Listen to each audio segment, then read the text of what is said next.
video is about Seann William Scott. Now, I was going to title this The Downfall of Seann William Scott, but after looking into it a little bit more, I don't think it's a downfall at all. Though there is a major issue is with that he's not acting nowadays, and well, he is acting, but he's in things you've never, has anyone even watched this show? You've probably never heard of him nowadays. You probably better know him as Stifler in American Pie, right? But it wasn't just the American, it's not like Daniel Radcliffe, who just did Harry Potter and was like, he's a great actor as Harry Potter. He did way more other stuff that was great. He did Dukes of Hazzard, he did Goon, he did Dude, Where's My Car, which I believe was the first male-on-male kiss action in a movie.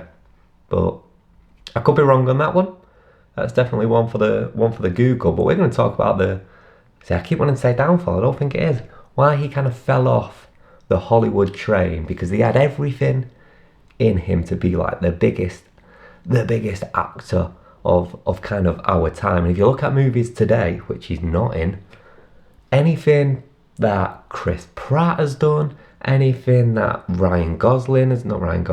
anything that Ryan Reynolds has done, anything that Paul Rudd, anything that Paul Rudd has done, these three guys, Seann William Scott could have took on any of those roles and smashed it. It's like they had these three guys replace him in every movie ever since like the 2000s, right? You just think about it.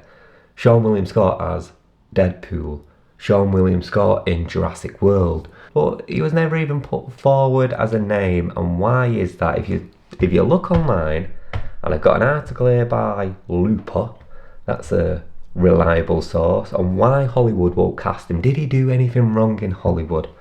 It has a lot of things that it's saying on this. It's saying that he was dealing with personal issues. Before the release of American Pie 4, the reunion, he checked himself into some kind of facility over health concerns. No one knows what it is. The assumption is that he went to rehab for something, but that was never made clear. Number two, he doesn't do publicity. So he does the movies and then he kind of moves on. That's not great for Hollywood. Hollywood wants someone like Margot Robbie who's going to live the movie for a bunch of months afterwards and like embody the character in order to get as much press as possible.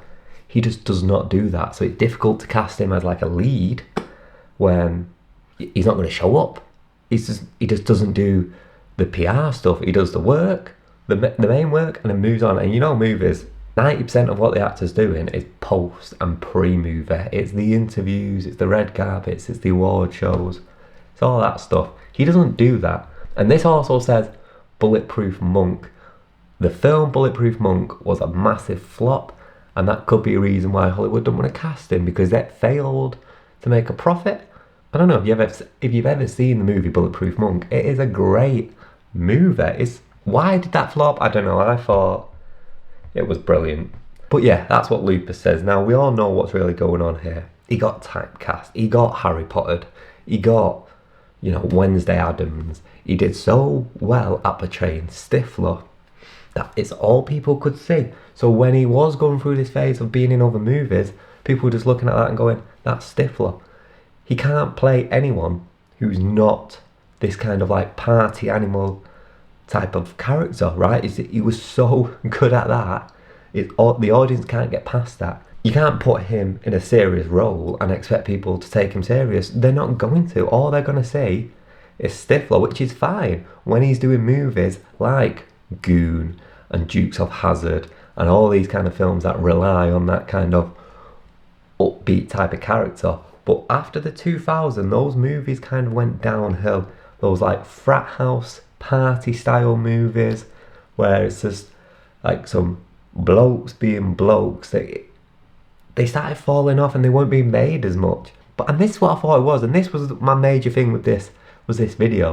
Like, it's okay to typecast yourself as long as you do good, as long as it's a typecast that's going to carry you forward.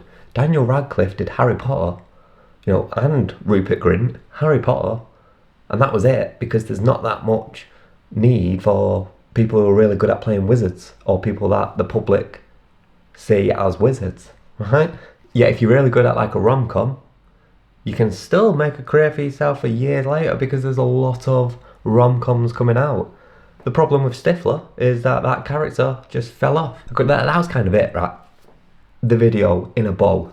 What happened to Seann William Scott? He was so good at Stifler that he got a lot of work for being Stifler in other films, and then when people were done with that, they were done with him. He could have got all these other roles, but because he doesn't work hard enough, he doesn't do the publicity side of things, because he's a little bit of a risk, maybe profitable, maybe not, they're not going to hire him anymore. They'd rather go with someone else, like the young, sprightly Paul Rudd, or, well, what was young, sprightly Paul Rudd, who just kind of came onto the scene as he fell off. Same for like Ryan Reynolds, same for, like we said, Chris Pratt. Then I came across this article about how Seann William Scott built a $42 million fortune through investments. And I started reading through this and I found it all very interesting. So it says here that he was 22 when American Pie came out. So when he started doing all those roles, he was 22. Before turning 30, he'd already realised that he'd been typecast, which you would, because the same roles that you're getting on your desk are just the same, right? So he realised this. He had already had a little attempt at breaking out and going for other roles. It never really panned out for him. People just wanted him for this one Stifler character. He had already realised this by the time he was 30. So what he started to do at that point was move a load of that American Pie money, right? You got to think, American Pie Reunion is probably the last kind of role that he was going to do. He made a bunch of money off that, and he started to put that money in more traditional investments, and he ended up building quite the impressive portfolio. Like I said, $43 million portfolio. Now, and I don't know how reliable this is, but I've got a resource here that says he's got $12 million in dividend stocks, which generate $31,000 per month. He's also got $18 million in debt-free real estate. And everything I see about the financial portfolio of Seann William Scott says the same thing. So from what it appears, he's just put a bunch of money into stocks that are going to pay him monthly, and then with that money, he's then buying up real estate, which is all debt-free, using the money from the dividend stocks to buy real estate. What real estate? I don't know, but it's seemingly that he doesn't generate profit right now from that real estate. It's just a liquefiable asset, so he's got that on hand. He was a millionaire when American Pie came out, that we already know. Now he's a proper millionaire, so he doesn't need to work.